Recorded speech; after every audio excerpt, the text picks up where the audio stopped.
진행하겠습니다. 소속 매체 밝혀주시고 성함도 밝혀주셨으면 합니다. 네, 제일 먼저 손 드시는데, 네. 윤석열 정부 시기에 감세 정책이 여러 번 진행됐었잖아요. 지금 세수나 재정 여건이 좋지 않은데 대표님 집권하시면 중세하실 계획 있으시면 누구한테 어떤 세금 더 얻으실까요? 네, 재정이 어려운 건 사실인데 증세를 할 것인지 감세를 할 것인지 얘기를 지금 드리기는 부적절하고 쉽게 결정하기 어려운 문제입니다. 한국경제TV 정몽준입니다. 지난 대선 때 핵심 비전은 이제 전환적 경영 성장이었던 걸 기억하는데 이번에 이제 오늘 제시해 주신 K 이니셔티브는 또 어떻게 다른 건지 비교해서 설명을 해주시면. 뭐 두 가지가 완전히 다른 거다라고 말씀드릴 수는 없을 것이고 본질적 내용은 동일합니다. 다만 당시에는 공정성에 좀 주안점을 뒀다면 이제는 성장에 좀 더 무게 중심을 옮겼다고 할 수 있겠고, 다만 K 이니셔티브는 그 내용으로 우리가 앞으로 대한민국이 세계 속에서 주도적 역할을 할 영역을 최대한 많이 발굴을 하자, 그런 취지입니다. 이미 아시는 것처럼 K컬처 콘텐츠 부분은 상당히 세계 속의 대한민국으로 인정받고 있죠. K민주주의도 마찬가지고, 이제 앞으로는 우리가 세계 문화 콘텐츠 또 민주주의 가치 이런 측면에서 중심적 역할을 하고 그를 통해서 성장의 한 축을 만들어 보겠다, 그런 취지로 이해해 주시면 좋겠습니다. 네. 대표님, 오마이뉴스 윤권인데요. 아까 발표문에서 말씀해 주신 내란 종식이랑 빛의 혁명 두 가지 좀 여쭙고 싶은데, 대통령 선거에 출마한 이재명 후보가 생각하는 내란 종식이라는 것은 구체적으로 어떤 것을 말씀하시는 건지, 그러니까 어떤 것까지 마무리가 돼야지 내란이 종식됐다고 생각할지 있는 건지 여쭙고 싶고요. 빛의 혁명을 계속 언급을 해주시는데 응원봉을 들고 광장에서 집회를 주도했던 2030 여성들에 대해서는 구체적으로 언급이 없는 것 같아서요. 여성 문제를 일부러 피하는 것처럼 보이기도 하는데 좀 비전 발표하시는 자리니까 2030 여성 유권자들을 위한 비전을 좀 어떻게 구상하고 계신지 두 가지 좀 여쭤보십시오. 네, 하나만 하시죠. 첫 번째로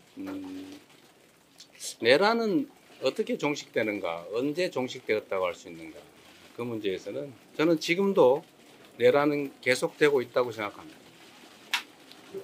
내란의 주요 책임자들이 여전히 다 밝혀지지 않고 있습니다.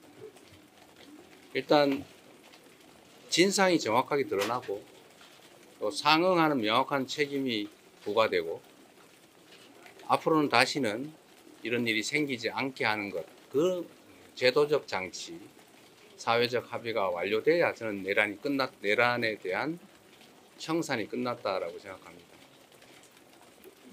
안타깝게도 이 국가 질서의 근본은 헌법 그리고 그 하위 규범인 법과 규범들일 텐데 최고 규범인 헌법이 일상적으로 무시되고 심지어 파괴되고 있습니다. 잘 아시는 것처럼 지금 대통령 권한 대행이 내란 대행이라고 불리지 않습니까? 이런 상황들이 다 정리되어야 된다. 여전히 헌법 파괴 세력, 내란 세력은 준동하고 있는 상태다, 이렇게 봅니다. 이 빛의 혁명 과정에는 모든 국민이 함께 했지요. 그건 국민들이라고 하는 거대 공동체 모두의 성과이고 모든 국민과 함께 가야 될 일이다, 이렇게 생각합니다. 네. 최기진 기자입니다. 지난 대선에 이어서 이번에 두 번째 대선 출마인데 두 가지가 뭐가 달라졌는지랑 그만큼 이재명 후보란 사람은 뭐가 달라졌는지 궁금합니다. 너무 어려운 질문인데요. 많은 게 변했지요. 객관적인 국가 상황도 많이 변했습니다. 지금은 그때 당시에는 더 나은 세상을 향한 경쟁이었다고 한다면 지금은 대한민국이 나락으로 떨어지지 않게 막을 것이냐, 제자리를 찾을 찾아서 앞으로 나아갈 것이냐가 결정되는 그런 국면 같습니다. 저번 대선에서는 최소한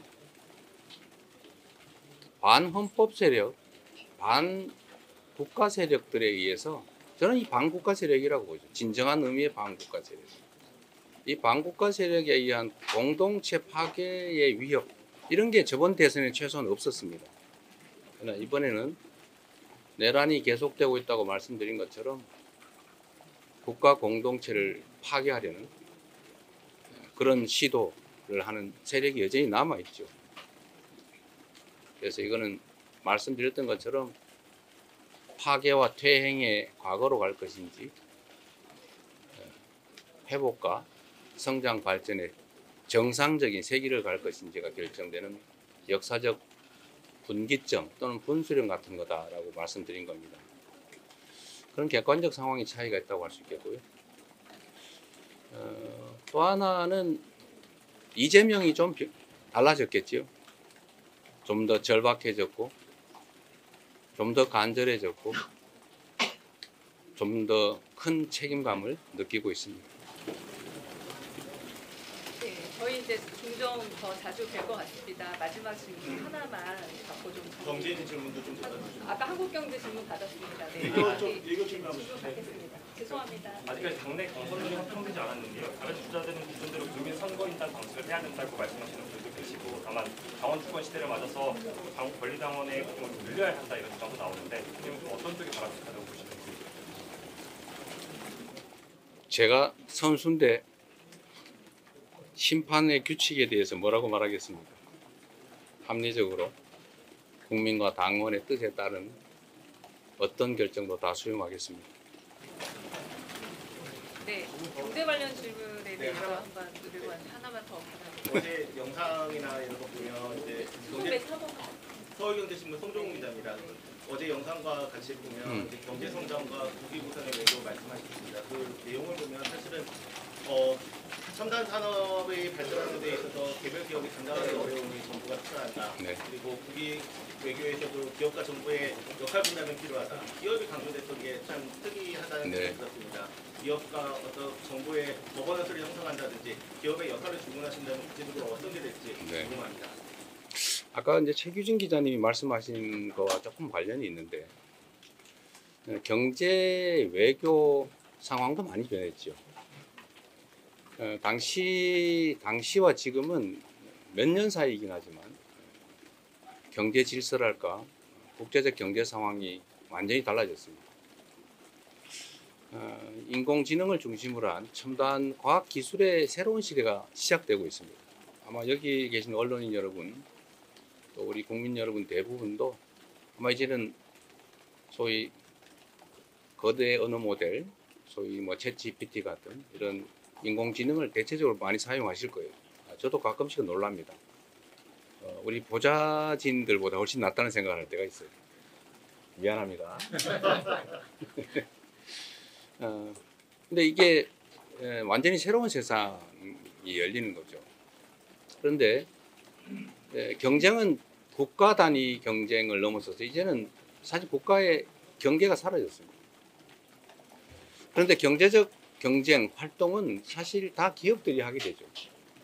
그런데 그 기업들도 이제는 국가 내의 대기업이라고 불리는 정도 가지고는 안 되고 소위 글로벌 기업으로 정말 초거대 자본력, 기술력을 필요로 합니다.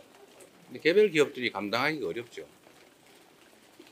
그래서 지금은 기술 투자든 연구 개발이든 인재 양성이든 또는 새로운 사업을 시작해서 세계 경쟁에 나서든 개별 기업 단위가 감당하기 너무 어렵습니다.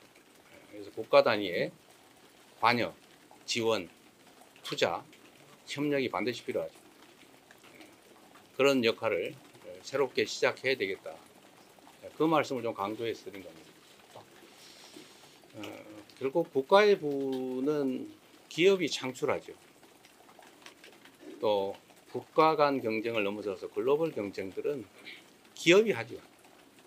다만 그 기업들이 좀 더 공익적이고 좀 더 합리적이고 또 그 기업 활동으로 인해 생겨나는 이익을 누군가가 독식하는 게 아니라 합리적으로 많은 사람들이 나눌 수 있어야 되겠습니다. 그리고 최근에 특정 창업 기업이 다른 나라에 인수 합병되는 것보다는 국내에서 투자를 유치하는 것이 낫지 않겠냐 이런 논란이 벌어지기도 합니다. 뭐 그런 기회들을 우리 국민들이 또 함께 나누는 것도 좋은 거겠죠. 약간의 경제 패러다임 상황이 많이 변했다. 정부의 역할이 더 중요한 시대가 다시 도래했다. 이 말씀을 다시 한번 드립니다. 네, 고맙습니다. 수고했습니다.